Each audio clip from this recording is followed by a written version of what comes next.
그 생계 유지를 위해서 매일 출근하는 곳이 있는데 바로 하나님의 임재가 있다고 말하는 성전, 그 성전의 미문,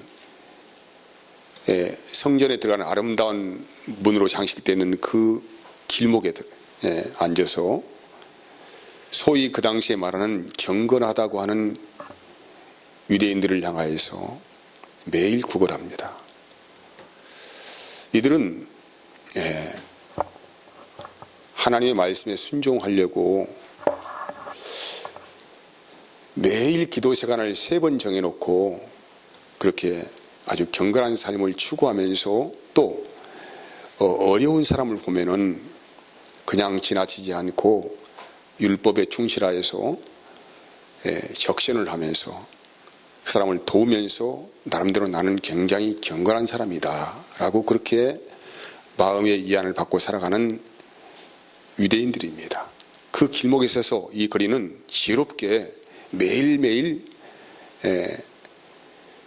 애처로운 눈을 가지고 나를 좀 도와주세요, 날 좀 도와주세요, 이렇게 하면서 구걸을 하면서 살아갔습니다. 아마 이 사람들을, 이 거린을 도와주는 유대인들은 몇 푼 던져주면서 나는 하나님 앞에 할 일 다 했다, 나는 선하게 사는 사람이다, 이렇게 큰 마음에 아마 위로를 받지 않았겠느냐 생각을 합니다. 그런데 성령을 받은 예수님 제자 베드로, 요한이 역시 그 유대인의 전통에 따라서 이들도 성전으로 왔다 갔다 하면서 기도를 하러 다녔습니다. 근데 그날 역시 그 항상 있었던 거린과 눈이 마주치게 됐다는 것입니다. 중요한 것은 이제 베드로와 요한은 그냥 사람이 아닙니다. 사도행전 2장에 나와 있는 불의 혀같이 갈라지는 성령을 받은 사람들이에요. 이 성령을 받은 사람이 이제 역시 전통에 따라서 성전을 걸어가면서 기도하러 가는 길목에서 그날 안진병이 거린을 만났다는 거예요. 그리고 그 거린과 눈이 마주치는 순간에 이 베드로의 가슴에 미묘한 그런 어떤 감정이 솟구쳐 올랐습니다. 그 베드로 안에 있는 성령께서 역사를 하신 것이죠. 그래서 한참 이 거린의 눈을 지켜보고 있었습니다. 그리고 자기도 모르게 베드로의 입에서 하는 말이 있었는데, 오늘 여기에 6절 말씀을 같이 보면은 베드로가 어떻게 이 거린을 향하여서 외쳤는가를 볼 수 있습니다. 같이 한번 볼까요? 베드로가 이르되 은과 금은 내게 없거니와 내게 있는 이것을 내게 주노니 나사렛 예수 그리스도의 이름으로 일어나 걸으라 라고 외쳤습니다. 중요한 말이에요. 중요한. 나사렛 예수 그리스도의 이름으로 일어나 걸으라고 하니까 생각해 보십시오. 이 거린의 나이가 몇 살인지는 모르겠어요. 근데 한 번도 걸어보지 못했던 사람이 그 말 한마디에 벌떡 일어나 가지고는 뛰기도 하고 걷기도 하면서 하나님을 찬양하면서 성전으로 뛰어 들어갔다는 이야기입니다. 뭐 아시는 분은 아시겠지만 제가 처음 교회를 개척을 시작했을 때에 제가 처음 매일 기도하면서 매달렸던 부분이 뭐냐면, 하나님 저에게도 병을 치유하는 은사를 주십시오 라고 기도를 꽤나 많이 했습니다. 앉으면 하나님 저에게 그 은사를 주세요. 왜냐하면 복음서를 읽어보니까 예수님께서 많은 병자들을 치유를 하시면서 전도를 하셨더라고요. 그래서 교회를 부흥시키는 유일한 길이 뭐냐면은 병자들을 많이 치유하면은 교회가 부흥이 돼 있구나. 그런 생각이 들어서 다른 방법이 없으니까 나에게도 좀 병자를 치유할 수 있는 은사를 달라고 저희 집사람도 저도 기도를 많이 했어요. 아무튼 그렇게 해서 믿음을 가지고 병자가 있으면은 환부의 손을 얹고 기도를 합니다. 근데 어떤 은혜가 있는지도 모르겠지만은 꽤나 많은 분들이 병의 치유를 받고 뭐 이런 역사도 일어났고. 근데 이제 이게 문제가 생겼습니다. 그분이 병에서 노임을 받으면은 뭐 신앙이 생길 줄 알았는데 그게 아니더라고요. 그냥 그 자리에 그대로 있어요. 이게 좀 문제가 있다. 이것 가지고 좀 되지 않겠다 생각을 해서 또 이제 성경을 제가 아주 유심하게도 어떻게 하면 될 것인가에 대해서 고민하기 시작하면서 성경을 읽어보니까 예수님께서 병자만 치유한 게 아니고 뭘 했어요? 또 귀신들을 쫓아냈어요. 그렇지. 바로 그렇다. 내가 한 가지 빠졌구나. 그렇게 해서 또 이제 하나님께 구합니다. 하나님, 나도 귀신을 쫓아내는 능력을 좀 주십시오. 매일 또 기도하죠. 그리고 뭐 이제 여러 가지 책도 읽어보기도 하고 또 그런 귀신 쫓는 능력을 받은 사람 만나서 상담도 해보고 이렇게 해서 아무튼지 간에 나름대로는 굉장히 많은 노력을 했던 것 같아요.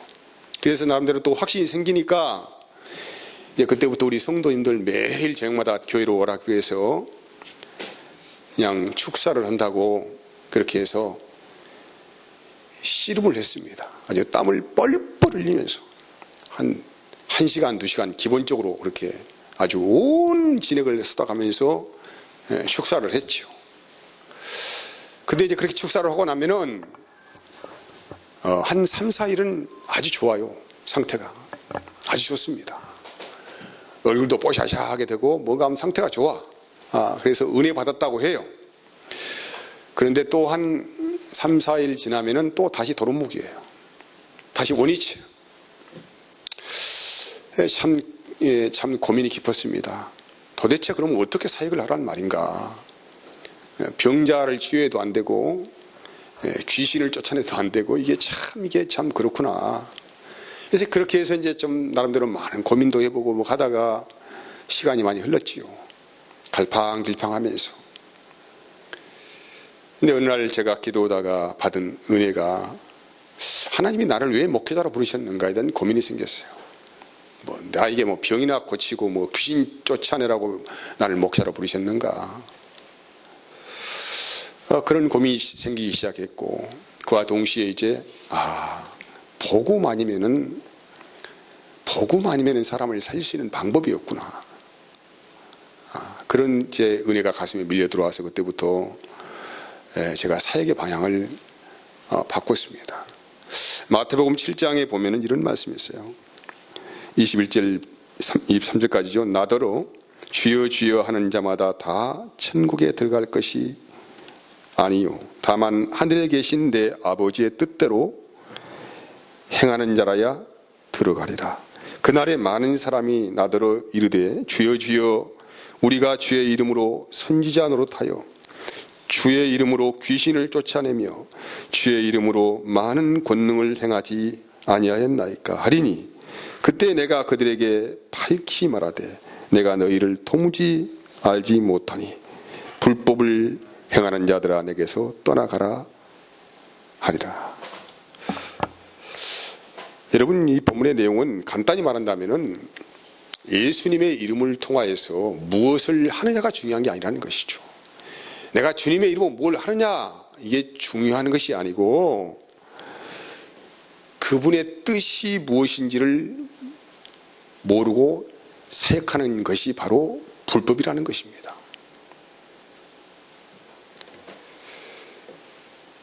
그 과정에 다만 하늘에 계신 내 아버지의 뜻대로 행하는 자라야 들어가리라 이 말이죠. 아버지의 뜻대로입니다. 우리는 주님의 이름으로 뭔가를 자꾸 나의 것을 충족시키려는 그런 속셈이 많습니다. 오해는 하지 마십시오. 누구든지 하나님이 주신 은혜 안에서 기적 같은 일을 맛볼 수도 있습니다. 불치의 병도 치유받을 수 있습니다. 그런데 말이에요, 여기에만 머물러 있는 분들이 아주 많다는 거예요. 모든 관심이 건강의 문제, 삶의 문제, 아무튼 여러 가지의 자기 잡다한 것들이 거기에 꽉 들어차 있어가지고 그것들을 해결하는 통로로 주님의 이름을 부르고 찾는다고 하면은 바로 이것이 불법이다 이 말이죠.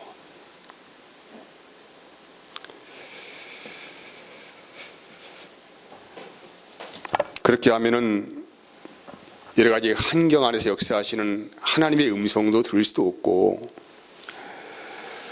하나님의 의도와 뜻을 알지 못하고, 더욱더 문제가 뭐냐면은 성경에서 증거하고 있는, 중요한 말입니다.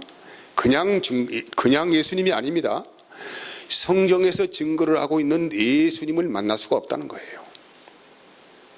여러분이 어떤 능력 경험하고 기적 체험에서 불치의 병에서 해결받았습니다. 근데 거기서 끝난다고 한다면은 우리는 궁극적인 목적을 다 잃어버리는 거예요. 병은 치료받을지 몰라요. 그런데 예수님을 만나지 못한다고 하면은 어떻게 하시겠습니까? 구원이 있나요? 영생이 있나요? 제가 설교자이기 때문에 말합니다. 설교자들은 성경을 통해서 수많은 설교 제목을 뽑아내서 매주 설교를 합니다. 이 본문의 내용을 좀 더 여러분에게 자극적으로 설교한다면은 아마 환자들에게는 굉장히 좋은 소식이 될 것입니다. 왜냐하면은 믿고 기도하면은, 예수 이름으로 기도하면은 불치의 병도 나을 수 있다. 얼마나 좋은 메시지입니까? 다른 제목을 또 붙여본다면은 안진뱅이 인생도 예수님의 이름으로 소망의 사람이 된다. 또는 예수의 이름은 능력이다. 또는 예수의 이름은 불가능이 없다. 또는 명령 기도를 해라. 다시 말한다면은 무슨 문제가 있으면은 나사렛 예수의 이름을 명하나니 물러가라. 이렇게 하면은 마귀가 물러간다. 이렇게 제가 설교 제목을 잡아서 설교한다면은 좀 들을만한 내용이 될 것입니다.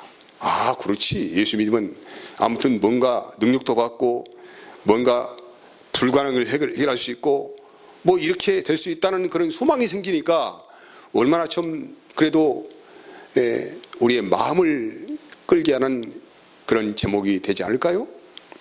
하지만은 이렇게 되면 본문을 통하여 증거하고 있는 진정한 복음의 소리를 우리가 들을 수가 없다는 것이 문제가 되는 것입니다. 하나님이 죄인들을 부르는 음성들을 못 들은다는 얘기죠. 그렇게 되면은 우리가 읽는 성경은 이미 성경이 아닌 것입니다. 그냥 여러 가지 잡다한 지식을 전하는 그냥 잡지에 불과한 책으로 전락을 하게 된다. 이런 말씀을 드리고 싶어요. 세상 사람들의 관심은 여러 가지 관심은 있을 수가 있겠지만 딱 두 가지예요. 부귀영화이고 무병장수의 삶을 살아가는 것입니다. 부귀영화, 무병장수 이런 것들만 충족시켜주는 신이 있다고 한다면 얼마든지 그런 신들을 섬길 수가 있다는 것이죠. 마찬가지로 현재 교회 생활을 하시는 분들이, 교회를 다니시는 분들이 하나님을 잘못 알게 되면은 그분들은 교회를 향하여서 오늘 여기 베드로가 말한 것처럼 은이나 금이나 건강이나 이런 것들을 구하는 대상으로 삼게 된다는 거예요. 그래서 가장 중요한 게 있습니다. 신자들, 이 그리스도인이라고 하는 우리들의 신앙 고백은 그 첫 출발점이, 항상 출발점이 뭐냐면은 나 같은 죄인을 살리신 주님의 은혜가 고맙습니다. 여기에서부터 출발하는 것입니다. 하지만은 이런 신앙 고백을 하기까지에는 굉장히 많은 시간이 걸릴 수가 있습니다. 그냥 말은 쉬워요. 하나님 나 같은 죄인 살렸죠. 이거 아니라 정말 이 마음 안에서, 이 심령 안에서 나 같은 죄인 살리신 주님의 은혜가 고맙습니다. 이런 고백을 하기 시작하는 순간부터 비로소 하나님이 누구인지를 알고 예수께서 나의 인생길에서 어떤 일을 하셨는가를 아는 사람이 되는 것입니다. 그렇게 되면은 자꾸 일구연하지 않습니다. 다른 걸로 충족 삼는 삶을 살아가지 않는다는 것이죠. 여러분, 교회라고 하는 것은 금과 은을 주는 곳이 아닙니다. 세상에서 얻지 못한 것들을 신앙이라고 하는 그 이름을 통하여서 충족시키고 달성시키는 것이 아니란 말이에요. 만약에 어떤 사람이, 예를 들어서 이야기합시다.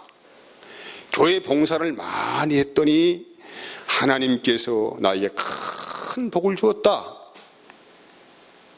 또는 좋은 직장을 주었다, 내 사업을 잘 보살펴 주었다, 내가 11조를 하기 시작했더니 하나님께서 물질의 복도 주셨다, 이렇게 말을 하는 분이 여러분이 옆에 계시다고 한다면은 이분은 하나님을 섬기는 것이 아니고 잡신을 섬기는, 잡신을 섬기는 사람이에요. 이미 그 사람 안에는 하나님은 계시지 않고 은과 금만 가득 그 안에 있다는 거예요. 그러면 오늘 본문을 통해서 안진뱅이가 일어난 이 사건은 과연 무슨 의미를 담고 있을까요? 유대인들은 모든 병의 원인을 죄에서 시작했다고 생각을 하고 있습니다. 요한복음 9장에 보면은 날 때부터 맹인으로 태어난 사람이 있었어요. 제자들이 봅니다. 예수님, 저 아이가 태어날 때부터 맹인으로 태어났는데 부모님의 죄 때문입니까? 아니면 저 아이 자신의 죄 때문입니까? 하고 질문합니다. 그때 예수께서 하시는 말씀이 제자들 향하여서 부모의 죄도 아니다, 저 아이의 죄도 아니다, 다만 하나님이 하시는 일을 나타내기 위함이다, 이렇게 말씀하시는 것입니다. 뭐라고요? 하나님이 하실 일이 있대요. 하실 일이.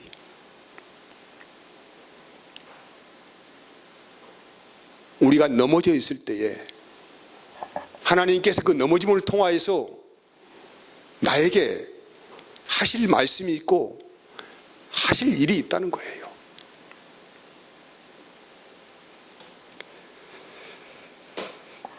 본문의 내용, 안진뱅이 사건이 바로 그런 내용이에요. 이 안진뱅이가 벌떡 예수 이름으로 일어났다, 이것을 말하려고 하는 게 아니란 말이에요. 이 본문을 잘못 오해하면 그냥 안진뱅이를 기도해서 어떻게 능력을 어떻게 해보자고 하는 것이죠. 제가 또 교회 개척 이야기 또 합니다. 우리 교회 개척했을 때에 곱추이신 분이 교회에 다니셨어요. 곱추. 제가 이 사람을 낳아보려고 얼마나 참 애를 쓰는지 몰라요. 전화해서 잠깐 교회 와보세요 해서 그 사람 얹혀놓고 계속 예수의 이름을 명하는지, 예수의 이름에 곱추와 펴져라. 제가 5주가 안 되니까는 그 사람 뼈 이렇게 하는 그 뭡니까, 그 그림 있잖아요. 이거 생체 그런 뼈 구조 기능, 그걸 내가 보고 연구도 해보고 어떻게 하면 이 사람을 치유할 수 있을까. 참 어리석은 일을 했죠.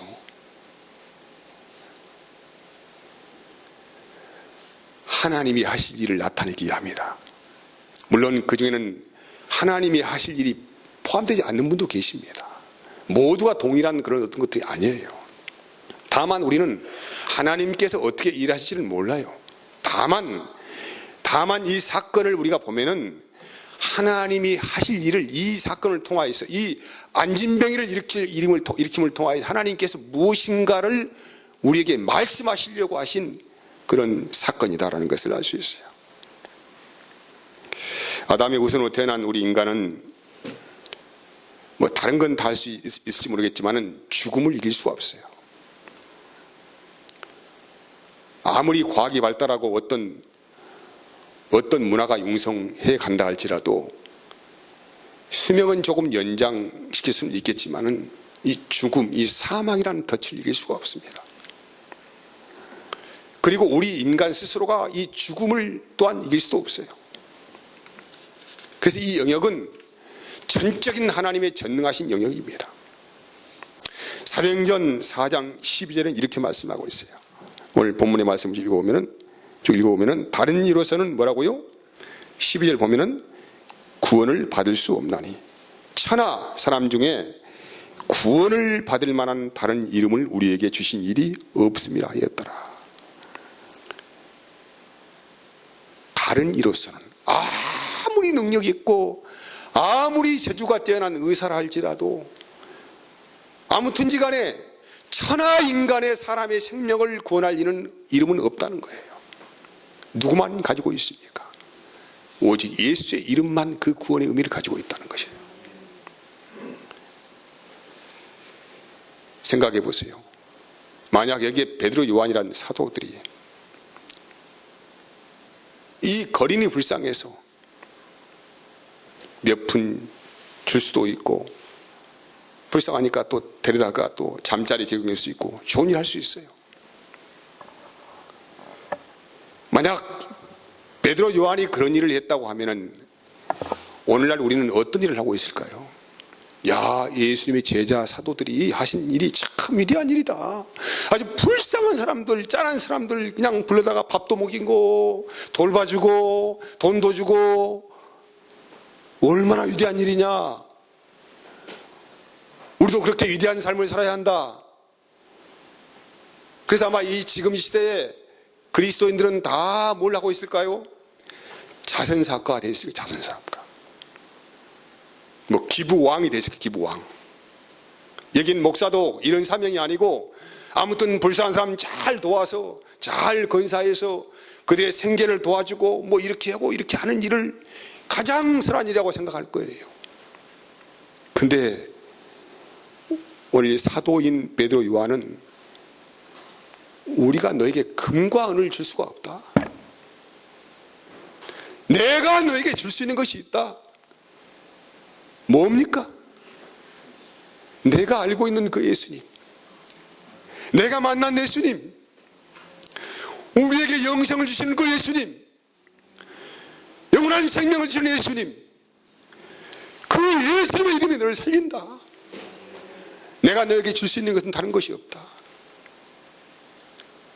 나사렛 예수의 이름으로, 나사렛 예수의 이름으로 명하노니. 할렐루야. 여러분, 사람을 돕는 일을 부정하는 말이 아닙니다.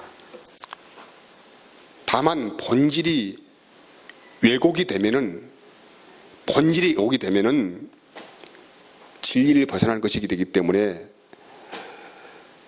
이것은 주의 뜻이 아니라는 것이죠. 누굴 돕는 것을 하지 말라는 것이 절대 아닙니다. 그걸 부정하는 것이 아닙니다. 할 수만 있으면 선한 일 하십시오. 근데 우리 그리스도인들은 그런 일을 하라고 보냄을 받은 사람이 아니라는 거예요. 지금 그것을 말씀드리는 거예요. 예수님의 이름만이 부활과 영생을 주는 이름이십니다. 그 예수님의 이름을 통하여서 영원한 복지가 이루어지는 것입니다. 여러분, 우리가 불쌍한 사람 도와서 얼마든지 도움을 줄 수 있고 뭐 좋은 평가 받을 수 있습니다. 근데 그것은 아주 작은 일에 불과한 거예요. 우리 사람에게는 잠깐 있는 어떤 복지가 문제가 아니고 영원한 복지가, 완전한 복지가 필요한 것입니다. 다시는 눈물도 없고 한숨도 없는 그런 완전한 복지가 이루어지는 하나님의 나라가 필요한 거라 이 말이죠. 그래서 우리는 적어도 예수 믿는 사람들은 단돈 몇 푼을 자랑스러운 것이 아니고 그의 생명을 살려서 완전한 복지의 나라로 이동시키는 그런 정말로 위대한, 너무나도 위대한 사명을 부여받은 것입니다.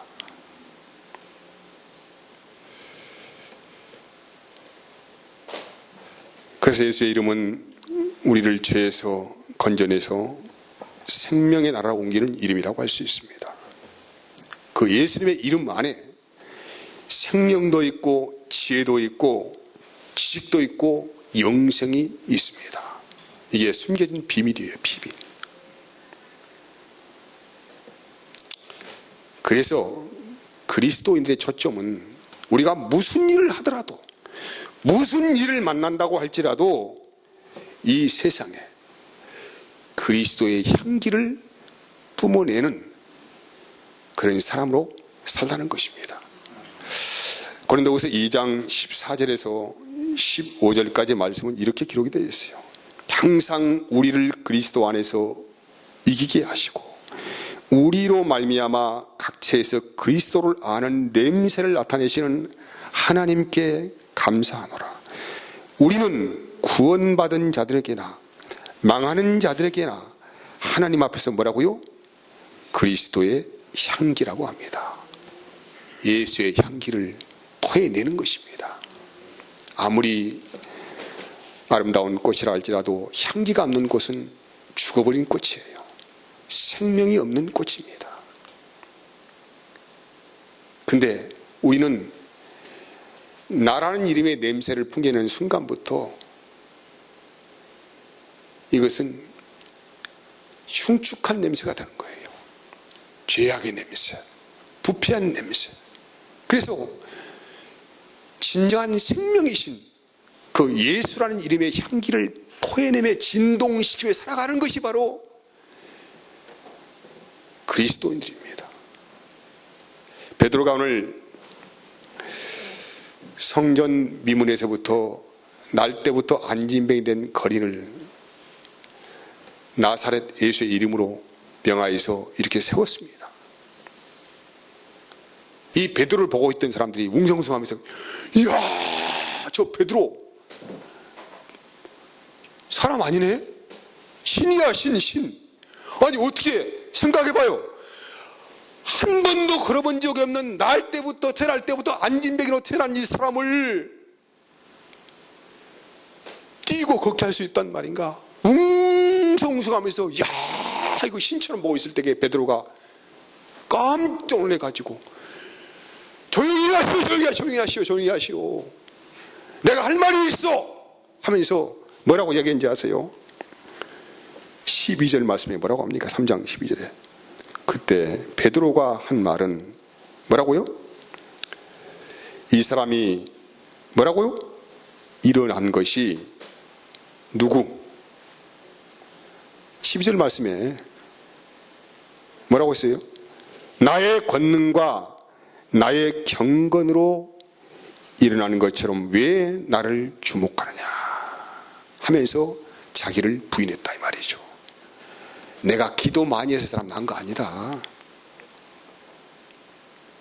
내가 기도했던 이 사람, 저 사람 일어난 거 아니다. 착각하지 말아라. 오직 베드로의 마음을 감독하시는 성령께서 하신 일이다. 그 성령의 이름 안에는 예수 그리스도의 이름이 녹아져 있다는 거예요. 사랑하는 여러분, 혹시라도 여러분이 기도하다가 하나님 은혜를 주셔서 어떤 응답을 받았거든 내가 잘해서 그런 거 아닙니다. 여기 있는 목사가 왜 기도하다가 여러분이 어떤 병에 치료받았거든 이 목사가 무슨 기도 많이 해서 그런 것이 아니에요. 오직 우리를 불쌍히 여기시는 하나님의 그 긍휼하심 안에서 성령이 은혜를 주셔가지고 뭔가 그 일을 통하여서 하나님이 하실 일이 있기 때문에 무엇입니까? 하실 일이 예수님을 만나게 하시려고 그분의 이름을 소개하려고 주께서 하신 일이라는 것을 꼭 기억하시기 바랍니다. 기도하겠습니다. 하나님 감사합니다. 오늘 또